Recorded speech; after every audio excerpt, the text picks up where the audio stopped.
There are those though, nakasama natin na yun mismo ang hinihintay. Meron. Actually, Naghihintay nung sila. I remember, itong huling election campaign, kasi I did a series, ang pangalan niya was Vote Wise. Nag-interview ako ng mga senatorial candidates, iba mga local. Siyempre, hindi ko ma-cover lahat yan. Yung iba hindi pumapayag, iba naman pumapayag. I remember speaking with at least 2 candidates. Yung isa vocal sabi niya, ako sinisingil ako ng ganito sa isang provincial radio station. Sabi ko, ang kapal naman mukha niya. Tapos ang laki pa ng sinisingil.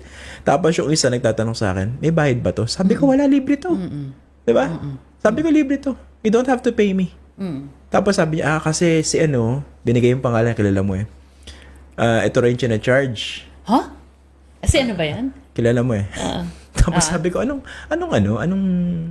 ako naman, pag ganun kasi nakikichismis ako, para alam ko yung racket nila. Alam mo yung rate card nila. Oo. Basta nagbigay ng rate, tapos, only edit. Example, ako yung politician, in-interview mo ako. Bago mo ilabas yan, papanoorin ko muna paulit-ulit yan. Pag may hindi ko gusto, i-edit ko, etc. etc. Only edit. That actually is, That's propaganda already. That's propaganda. It's a journalism. Maraming ganyan. Sa tingin yung mga vloggers na nag-i-interview, hindi bayad yan.